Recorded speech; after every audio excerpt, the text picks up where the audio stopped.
Hello there. What you're about to see is a traditional voodoo reading done with shells. This is the second of 3 readings that Robi, my old friend who also happens to be a voodoo priest, walked me through as part of my first experience with readings ever. Our first reading, with cards, happened earlier that morning.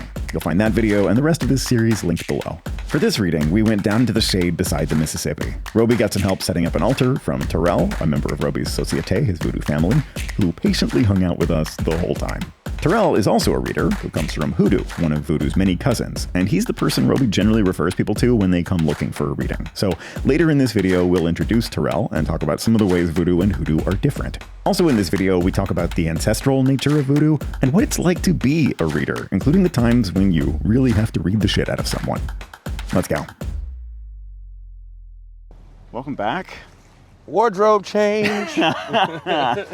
I'm saving mine for the big finale, but reading number 2. Reading number 2. We've upped the production values, a wardrobe change and a set this time. This is an example of a priest apprentice coming to give someone a reading.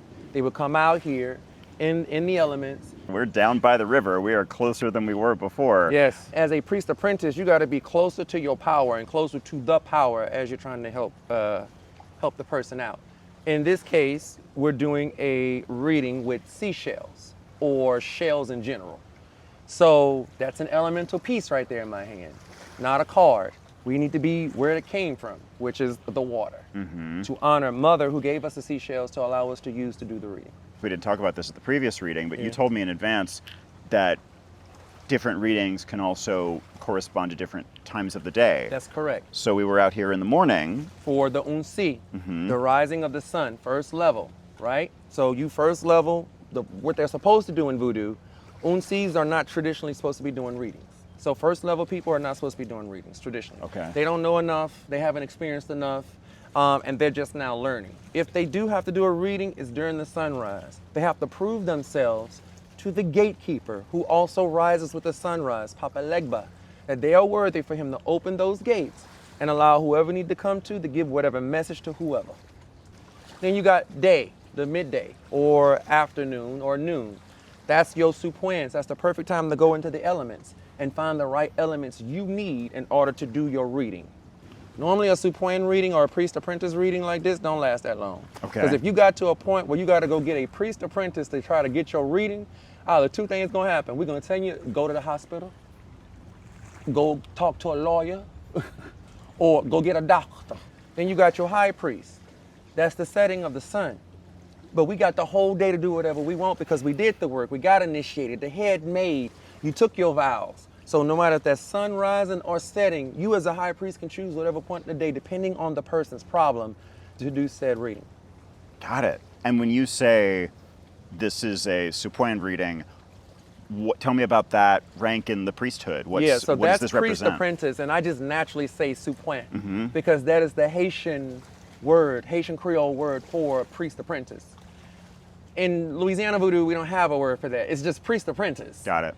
Sure. And I started off in Haitian voodoo as a suppuen, not as an asogwe. I had to climb up. Asogwe being their high priest, term high, for high their priest. term Okay. for So high you priest had or to start priestess. lower in Haitian voodoo after having begun in plantation voodoo. And this is crazy because I know, just from having talked with you about this in the past, that your shells that you use for readings come from Haiti. Was that from one of those same trips? So that one came from the first trip when I was when I went to go be a priest apprentice, right? Right. I wasn't allowed to use those shells until I became a high priest. No way. Had to let them sit. Let me tell you what happened. So the way I got my seashells, we're in Haiti and we're at this beach that sits. There's a hill and there's a drop, and then you got the beach that goes out. It was me, Mom, and then it was the 5 girls. I think it was 5 of us, 5 girls and me. I was the 6th.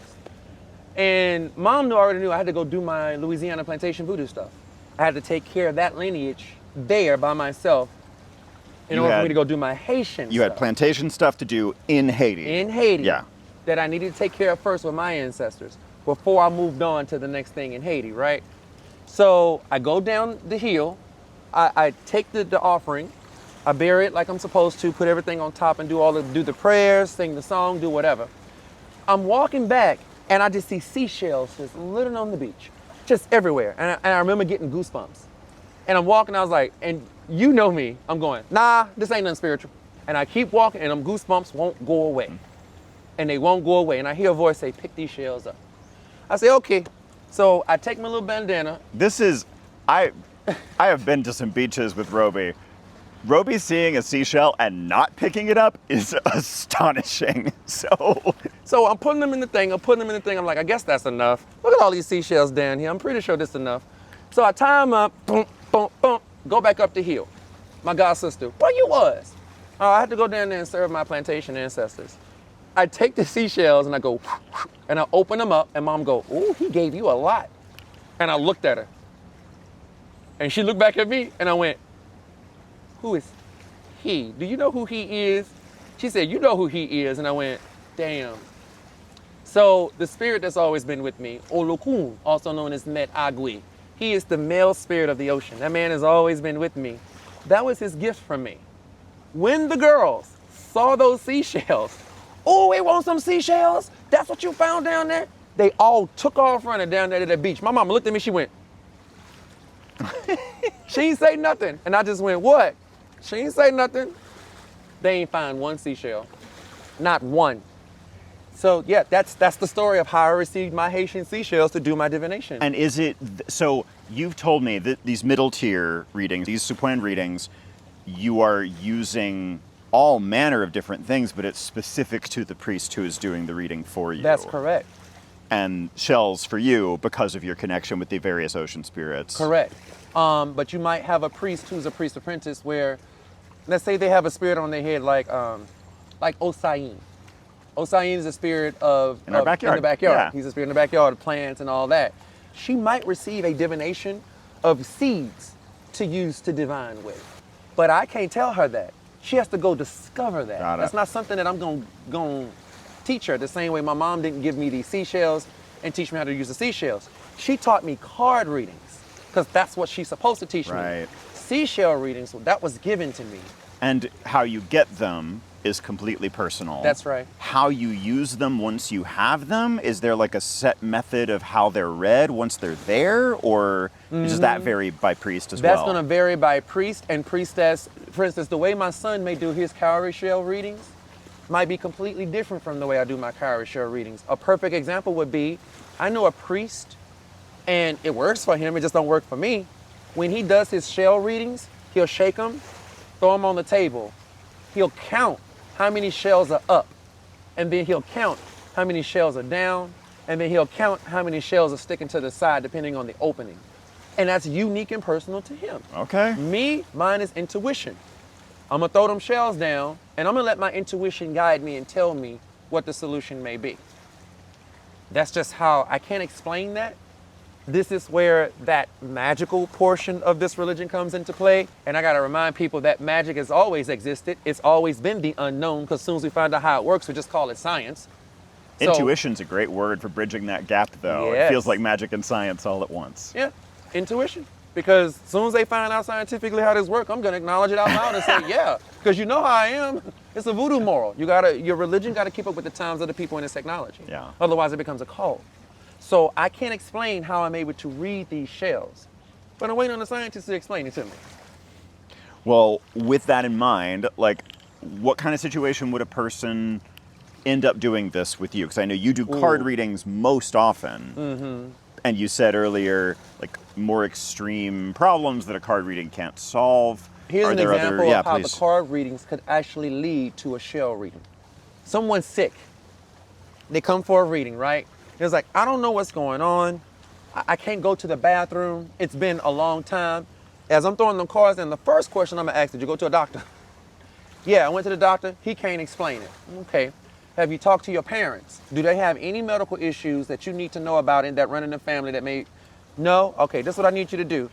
All right, so here it says that you probably need to start eating some more fiber. That's the first thing you need to do. What card represents eating more fiber? What card? What card? It doesn't. That's the gift. That's the gift. That's the gift. That's the intuition. But here's where it leads to the shell reading. Because we get frustrated over this. We'll say, go home, boil some psyllium husk, which is full of fiber. Drink that tea. Afterwards, eat the psyllium husk. Let me know what happens within 2 days. These people will go home and not even do that. Yeah. They'll be like, well, I don't know why it's not working. And did you do the ceiling husk? Well, I thought about it. It just seemed a little off. We deal with this all the time. So then we have to say, you really don't want me to do the shell reading on you because now I'm gonna have to read you for filth. And you ain't gonna like that. Well, no, I think I might need the shell reading. No, I'm telling you, the cards are telling me again, go home, boil this psyllium husk. Please do this. If they say, okay, well, let them go. If they say, no, I need the shell reading, okay.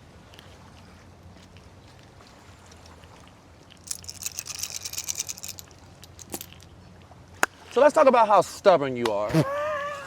And let's talk about how it's the reason why you constipated and why you can't go to the bathroom. Now, I can see here that there's a lot of solutions that can be had if you would just listen to the doctor and listen to your mom and your daddy. But apparently, you can't even listen to your voodoo priest tell you to try something simple to solve the problem. The reason why you're having problems with your job and everything else in your life right now is because the only person you can listen to is you. You don't want to hear what anyone else has to say about the problems that you presented to them to help you solve.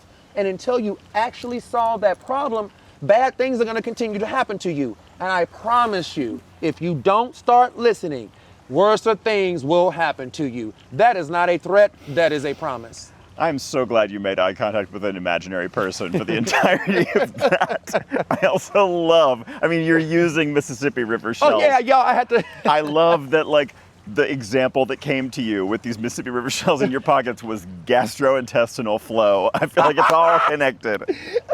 Right? Now, this is why this is important.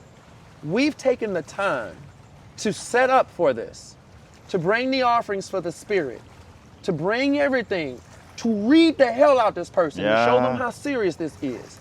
We brung the gatekeeper's candle out here. We brung the fruit out here. We brung his candy. We brung the peanuts for protection. We have the table by the river. We did all of this to read them, to show them we are willing to put this much effort in to tell you the truth and piss you off. When you leave, remember, we have to serve your ancestors and all that stuff whenever y'all leave, whether we know y'all or not. So we're not gonna disrespect the people who died so you can be born and lie to you so you can live in whatever ignorant world you wanna live in. We're gonna respect them and their sacrifice and tell you the truth so you can become a better person. That's why we are priests and priestesses. Got it. Okay, so patience is, we talked about how various things test the patience of voodoo priests and voodoo initiates. That word. This is one more of them. That word, patience. You have to practice that vow of patience, y'all, because if you don't, you won't be able to provide the services that you need for the community. It's an explicit vow? It's an explicit vow. Wow. I struggle with patience. You know how my brain works. I can't be patient to solve the problem. I have to solve the problem now, so I don't have to worry about it later, right? That's not me bragging. I'm telling you that's a flaw. So my vow of patience has forced me to mature. So that vow, becoming a high priest, this is why I say y'all don't want to be priests and priestess. You really don't. Sure, and I know, this is just me saying this as your friend. The reasons why you would need great patience, because you're a very kind and concerned person, and you hate to think of like having hurt anybody, and you want to better people's lives in whatever way you can. And sometimes seeing that the power is not in your hands to change somebody's life for them has to eat at you sometimes. It's the same kind of wall that like therapists bang their heads against when someone just insists on leaning on the same bad habits again and again, that doctors bang their heads against when their patients keep doing unhealthy things when the good advice is right there, that teachers run up against when they're like, you got to study, you got to play your instrument, whatever. People just don't do it. Like, all of the care professions, all of the person professions, I'm sure are right there with you in this struggle. So being a reader, not so different from a lot of other jobs. But this is why, like our family, by the way, in voodoo, we get a little upset about the frauds out there. Sure. Because there are legit people who are seeking help. Then they go to some fraud who charges them $1,000 for a card reading. I am not joking about that. Wow. $1,000 to throw some playing cards on a table with no candle, no water, no offerings. $1,000. And then send them on their way with some generic information, and that person's still suffering. And then now they out $1,000. That's why I do what I do. That's why I'm sitting here like explaining this to the public. Because remember, there's always people who disagree with you in every community, even your own. Yeah. And I get to expose certain things that they don't want to be exposed, but need to be exposed. For instance, people in fraud. I'm not about to let that fly. Readings are important. You don't just go sit down and get a reading. They're that important because of the stuff that we have to do afterwards for you, including you. After this, I got to go serve your ancestors. Well, that gives me an idea for what to focus on right here, actually. First, I guess, talk to me about the shells that you got right here. Let me tell you what happened, which is probably the spirit. So it's very rare that I use my Haitian seashells for anything. And so I was like, nah, I'm gonna leave them at the top of the closet. Let me go and get the other seashells that we use for ceremony, put them in a bag and bring them out here. I left the bag at the house. So that means that I needed to, the spirit didn't want me to use any of that. They wanted me to use exactly what was around me. So Oshun herself has provided these seashells literally right here where we are. So I picked up her brackish water. This is where Oshun, the spirit of the river, Yemeya, the spirit of the ocean, this is where they meet. The brackish water seashells are now in my hand, and I get to use those for the shell reading. Okay. Yeah. How do we proceed through this? This is where you say, this is the problem. Yeah. And then I'll throw the shells. Okay. I have a relative in a health situation who needs a lot of care and looks likely to only need more care as time goes by. And I have kept some distance from this person, and I feel a little bit of dread about the idea of getting closer to them. But I also know that anything I don't do, that burden is going to fall onto somebody else. So I'm at a little bit of a crossroads about how much to get myself involved.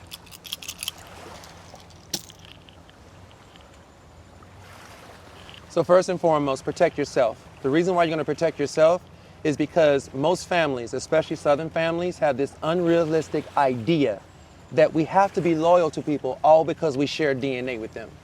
The balance to that is that once that person passes away and their body disintegrates and go back into the earth, we'll never share DNA with them ever again. With that in mind, love them enough in a way where you will not compromise who you are as a person and the care that they need. Once you get to a point where you say, look, this is what I can provide. This is what I can do. I know this is probably past my limit of taking care of this person, but this is all I have to give. Don't give it.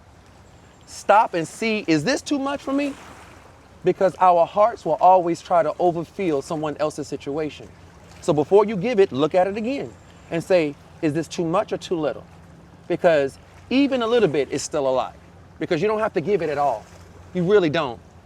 Now, the person who's also in the same position as you that may end up picking up the slack, I would go to that person and say, hey, this is what I have to give just in case this happens. Is this okay with you? And if not, how can I love you more by helping you take care of this person that I don't feel the same way you do about? What can I do? And then allow that person to tell you. It's always easy to think the negative or they're gonna ask for a lot from us, but what if they don't? What if they say, actually, I don't need you at all? What if they say, you've done enough already? What if they say, your presence might make this worse? Mm-hmm. But the one thing you will not compromise is the fact that you're protecting yourself by knowing that any little you're giving is enough, period. Because you don't have to give it at all. You really don't. This one I want to ask. Okay, a couple things. That's how does the fall of the shells influence you on it? If there's nothing to say but intuition, I'm down to just hear intuition. This is intuition. Yeah. And this is where I get to do that thing that I love doing, like we did on the last one. I get to turn to the camera and look at all the black people.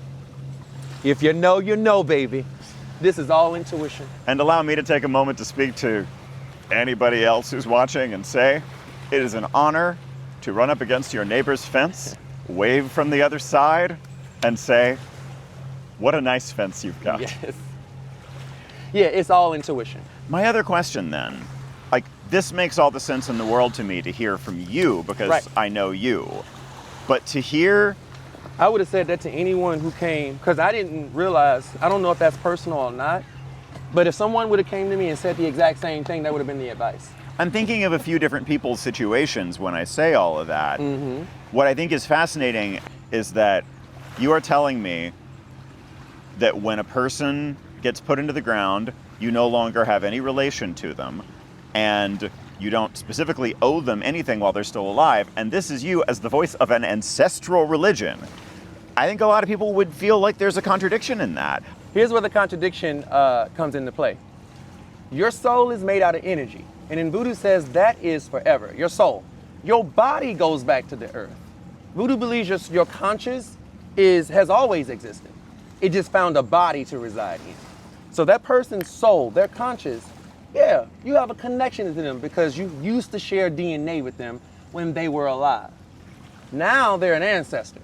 They have no power over you except the power you decide to allow them to give you. So you go to them and give them their favorite foods and things of that nature. They live their life already. They no longer share DNA with you, but their soul is always there. So when they go into the ground, yeah, you don't share any DNA with them, which means you share no more obligation with them. You share no more responsibility for them. They are now with the other ancestors, and you can decide to leave them their candle and their food if you choose. I feel like I'm hearing some edges of a thing like you and I haven't talked about very much, which is how you, as someone who have had a hard time with a lot of your family. Yes, and still have a hard time with them. Don't mind saying it. Sure. How you, having had that experience, relate to this idea of paying tribute to ancestors when specifically family is not the most important thing in your life. I'll just use my grandmother as an example. My grandmother, who partly raised me, and along with several aunts, who technically were not my aunts, they were my cousins. Some of them were terrible to me. And these are people in Voodoo. And when they died, I didn't even attend their funerals. I didn't want to. Why? But when I think about all the beautiful, beautiful things they've done for me, like even though they treated me terrible, there's some things they did out of kindness. That's when I go to that ancestor altar and I light that candle and I say, wow, I thought about that. Thank you very much for doing that while you're alive. I'm not gonna bring up how terrible a person you were to me while, on the other times. But go ahead and take this plate of food and get this white candle. And you know what? Thank you for that because it changed my life. You ain't got no power right now while you dead. But thank you for that lesson while you was alive. Huh. It's an exercise in seeing the better in people, and it's so much easier to do that when someone doesn't have any power over you. Right. I used to feel guilt over some of this stuff. I would feel guilt over feeling negative towards family members who hurt me. Even now, I struggle with it. And because I got diagnosed with PTSD because of this stuff, and I still get angry thinking about them. Some of these people died. And for some reason, when they died, whatever negative feeling I had towards them, it died with them. I don't know why, it just did. It just died with them. And I think it's because I feel like they can't hurt me anymore. Yeah. Maybe they don't have any more power, but I'll still go to the altar and I'll still light that candle and say thank you for whatever lessons they did teach me. So this is my son, y'all. This is Terrell. Bonjour, everybody. Yeah, so we call him Belle Papillon, which means beautiful butterfly. Terrell also made the elekes that Andrew has on. Yes. Andrew, for those who don't know, is an honorary voodoo priest for the spirit of Oya, who's the spirit of air. And so he can receive the elekes. We call it receiving the spirit. The spirit has honored you and say, hey, welcome ally. But Terrell has made these things. I'm gonna brag about my baby. Anytime I need something made, before I go to anybody, I'm going straight to him. This is why he's such a powerful reader. He pays attention to detail. That's important. I know a lot of y'all been trying to get readings with me, but remember, I am a high priest, and I do readings on special, specific occasions. You might get some high priests and priestesses who do it for a living, or that's just part of their normal repertoire, but I'm a priest in 3 lineages, and so I've taken a step back. However, my son is here, and he is also initiated in this tradition of Louisiana plantation voodoo, but also grew up in hoodoo as well. So, Terrell, if you want to tell everybody who you are, what you specialize in as far as your readings, and Anything else you want to say? I would tell y'all I'm Terrell. I'm originally from Georgia, from the swamps of Louisville, Georgia, which used to be the capital at once upon a time. And I grew up in woodworking from a black and native mixed background. So mine is kind of like a jambalaya a little bit, which is kind of why I kind of relate to Louisiana voodoo and other practices like this because it's some jambalaya of the same cultures of the same people sitting there. How to book with him, because you'll be getting on my website, my calendar, and when you book a reading through Société de la Lumière Bleue, which is the name of the family, you'll be getting him first. If he's not available, you'll be getting my sister, Larita. And it just cycles through for y'all, but it's gonna be him. He's the main reader for the family. Yes, and that reading will, pretty much I'll use playing cards or nothing or some bones. It just depends on the mood. So son, I've trained you in voodoo. So tell everyone, because I grew up in voodoo while having hoodoo as a secondary thing. You grew up with hoodoo as the main. What would be some of the differences you discovered so far? I think a few differences would be that voodoo is more ancestral based. Like versus voodoo has loas and orishas. It has head spirits. Hoodoo doesn't have any of that. It's strictly ancestral work. It's you and your ancestors going to get the job done. That was one thing I would say, which is the main difference. There's a lot of similarities, more than differences. But it's for healing, and it's also what I like to tell people. It's kind of one of those things. So it's just one of those traditions that's from the kitchen. Yeah. It came from the kitchen. Whatever your granny had, whatever herbs and spices in there, a little vinegar or whatever, a little baking soda and hot water to help heal heartburn. You see, it's one of those things of using what you got around the house to solve the problem. I love this because this reminds me of that culture. I didn't get to grow up in this culture because I was kind of sheltered with it, but it was still around me. So his people are the ones that, like, you see them, they in church. Oh, thank you, Jesus, hallelujah. And as soon as you go home, they open that Bible. Well, the Bible holler. It is, it's cut out. It's been cut out. And you know, most people like to hide their liquor in there. No. A hoodoo person got tobacco, liquor, gree-gree, Yes. a wanga bag. They got holy water. They got seeds to plant, all in that one little Bible. And they going to church with that Bible right there. The whole time. The whole time in that church. And you'll never see them open up. I grew up around it, but I wasn't allowed to talk about it because my family was kind of closed-minded about this stuff. But just to see you come from it, and I get to just be like, oh yeah, I know. Also, I noticed that y'all wear a lot more trinkets. Yes. There's a lot more magical tools and items. A lot more that y'all use in amulets voodoo. and Yeah. talismans. We do use a lot of that. In voodoo, though, we have something known as règlement, which means the order of things, where it has to be in this order. You can't step out of this, you can't mold that, you can't do it. And that règlement is what's kept the structure of the voodoo. In hoodoo, they don't have that. It's all, well, I can use this to take care of this, I don't have that. In voodoo, we can't do that. If you ain't got it, you ain't got it. You go find another person who might have it and ask to borrow theirs. Voodoo is classical music, hoodoo is jazz. Yeah, well, you know what? Voodoo I is like that. blues. Voodoo is blues. Oh, very Because they sing blues songs during some of their and Yes. gospel songs. Got blues and Yes. And they sing, when I was learning some of my hoodoo from grandma, this is why I sing I'm glad I learned gospel. I sing gospel music while I'm doing some of my prayers and stuff sometimes. Yes. And then I'll come right behind it and start with some blues. It's conjure music. We call it old school conjure music. A lot of blues music is actually conjure music, If period. you actually listen to Yeah. the words, you catch it. Spoonful of blues. Every time I hear that one, I'm going, oh, hey. Yep, that's one of my favorite blues songs. Our Société right now is a mix of hoodoo and the voodoo and the Ifa. People who actually are all part of all three communities. Some of these people didn't even know each other existed. And now they're all together, learning together. That's what we're supposed to be doing. That is our second reading, y'all. For our third and final reading of the day, we pull out all the stops and do a water reading. You can find a link to that below, along with how to get a reading with Robi's Société, or take a tour with Robi or me. Thanks for spending time with us. See you in the next one.